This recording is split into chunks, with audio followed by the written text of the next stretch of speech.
yet. There we go. Right. So let's get to it. Right, I'll hide the chat for now, and then obviously what we, normally do, right? First things first about this week and next week. I just want to remind everyone about expectations. We obviously only had one trade trigger yesterday. So yeah, that's obviously as expected. You got to have the expectation that obviously it's going to drop. There's going to be a lot less opportunities because markets aren't, moving as much. Because if you imagine who's obviously running all the markets, it's corporate banking, private equity funds. Everyone's gearing up for Christmas, right? There's no new investments coming in, and yeah,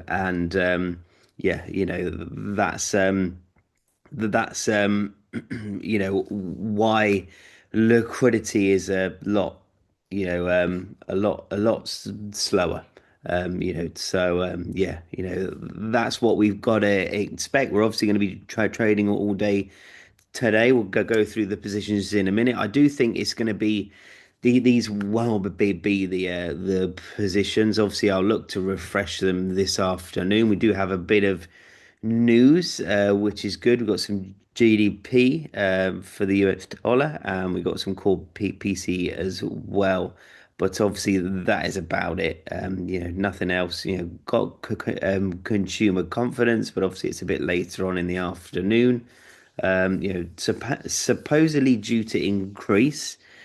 We'll wait and see. But obviously, yeah, I personally just see a bit of a continuation, in regards to obviously what is happening. So let's obviously go through our list. First things, first things first. Anyone new? What I always would recommend doing is obviously hopping on a chart called the DXY. All right, now this is where we kind of identify, what's happening with the dollar and how we want to trade it. And you can normally choose what you're going to do, by yeah, just looking at this chart here. The only thing I don't like is 98 is quite a big barrier to break. So you want to have every 500 marked up just to give you like a rough breakdown of obviously where the US dollar is and obviously where it's, aiming to obviously go. Um, so what I think might end up happening, obviously, as we can see here, we gapped open on market open, had a gap here. So yeah, I am expecting this level to hold. I think we should see a bit of a break. I do to obviously get some of our triggers, which I'll go through a bit in a little bit. We do want a bit of a rebound off of here and then a potential test back into this gap area here. There'll be a bit of liquidity here. I don't think there's enough for obviously dollar to break through here. However, I would like a little bit of a pushback, and what that's going to do is that's going to allow our pairs to have this pull back, so that we can then capitalize on it. So that's what we're obviously looking at this morning. So yeah, that's where this obviously 98. You can see here we've already tested it once, rejected massively. So whether that will continue. We've also got yields being hurt, which is for anyone who doesn't obviously understand government bonds, this is the big money coming into the US dollar. So obviously, the less big money coming in, the more it's going to hurt the US dollar. So. Someone tried to join and then they've stopped trying. So yeah, so obviously overall US 10Y, if the more that yields drop, the obviously more it's going to affect the US dollar. So that's obviously let's now go through my kind of top kind of setups. And obviously, because of where gold is, you can't have that crazy risk to reward. You obviously need to allow a little bit of, scope here. So that's why we've gone for, not the best, obviously, risk to reward, but obviously it's the only one where if this breaks, then yes, this obviously area here has broken. So we'd be tailing to the downside. So, you always want to be looking with trading at obviously where it's trending, right? That's, I know it's the most basic lesson that obviously anyone can teach you, but it's true. If you trade with the trend, you're not going to go too far wrong. And obviously, if you trade around the news coming out, you won't ever get caught with huge moves. So gold, you obviously can't be trying to catch the top. It's like trying to catch a dagger. You're 9 times out of 10, you're always going to catch the the blade. And so yeah, this is obviously where I'm looking at for the for gold. I just want it to pop back into this area here, and then have a nice continuation. Next one was GBP very very similar. Just want us to pull back into this area, and then obviously we can capitalize. Bear in mind, obviously we got every single direction correct yesterday. We just didn't have as deep enough pull back to what we were actually expecting. Euro, similar. I want it to pull back into this area before we obviously bounce off it to the upside. And then we've got AED USD here, similar. Want this obviously to bounce here, but before we obviously pump to the upside again. There is no other suitable place to stop loss in, because yeah, as long as this level here holds, we're obviously still in an uptrend. And then we've got USD JPY, which I would actually like this one to hit. I know we've obviously made this new high, but overall, even though yen is relatively strong today, as you can see here, US dollar is the weakest pair overall. It'd be great for obviously this one to tap, because I do see this is what we managed to capitalize on yesterday, which is obviously USD JPY, and obviously that is what ended up. We obviously at least took a little bit of profit off the table. So yen pairs naturally move a bit quicker, and so yeah, I would like to see that kind of happen. So yeah. Right, that's about it. We're obviously, like I mentioned, it's always going to be a little bit, slower. So we've obviously got to we've got to prepare. We're going to be trading all day today as well, and then probably tomorrow morning we'll try and hop on a smaller trade. We won't be trading Christmas Day. I don't even think I'm going to bother trading Boxing Day either. So we'll probably take the last 2 days of the week off, and then obviously Monday and Tuesday and Wednesday we'll try and capitalize on as much as we can to finish this month nice and strong. So yeah, that's obviously what we are looking at here. Right, let's go through a few of these questions. So Skid, best way to withdraw from Vantage. Seem to have reached a limit where I've withdrawn as much as I deposited. Bank transfer cost 20 quid. I don't know anything about all the crypto choices they give. So feel free to drop me a message privately, and obviously I can help you to set anything up.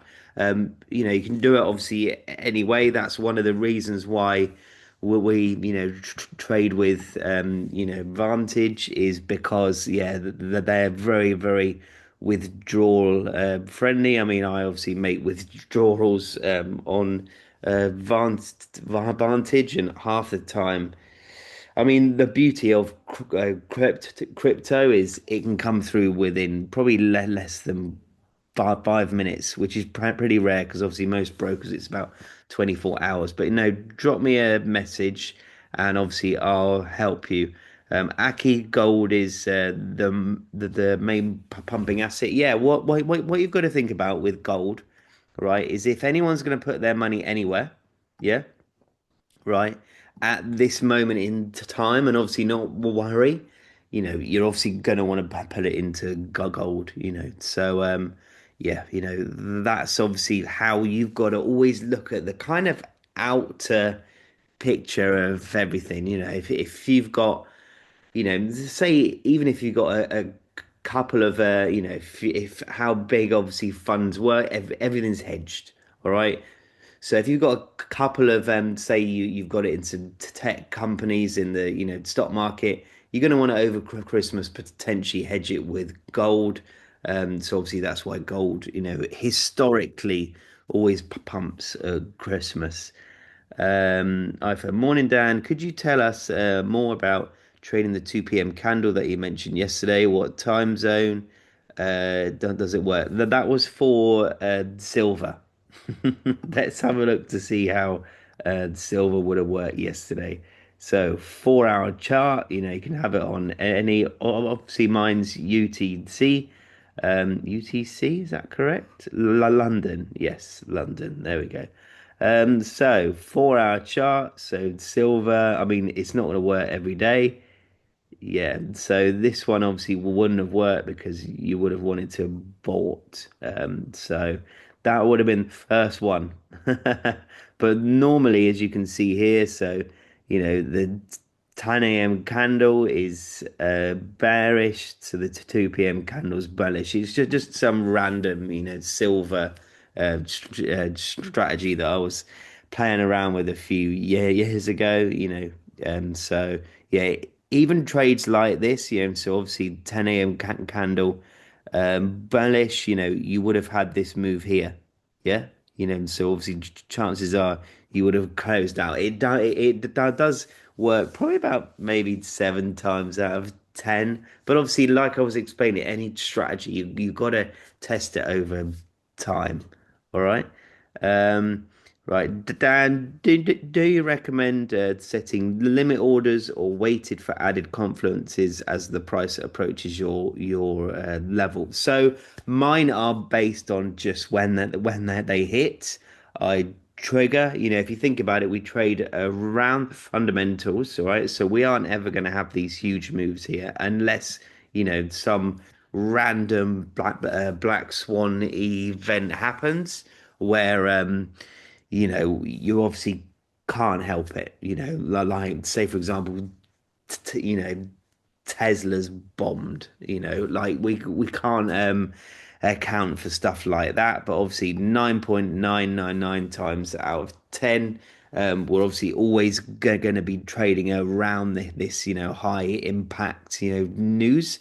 So if we are going with the overall, macro outlook, then yes, we're obviously always, I would say, yeah, 9.9 and a half times out of 10, we're always going to be on the right, side of it, and that's why we don't have many, stop losses being hit because we're obviously going with that macro outlook. We're waiting for a pull back into a good entry.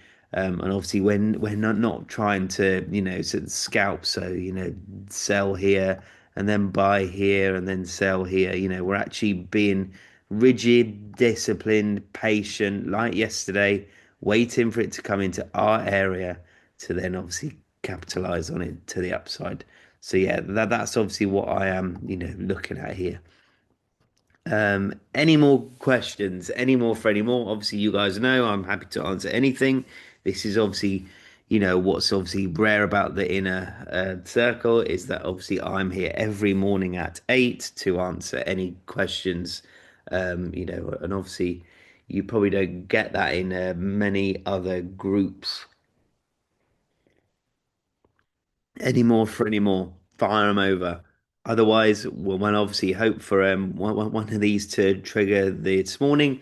Like I said, guys, expectations is everything. We want this capital um to obviously be there and ready for obviously when markets do pick up, which should be probably January.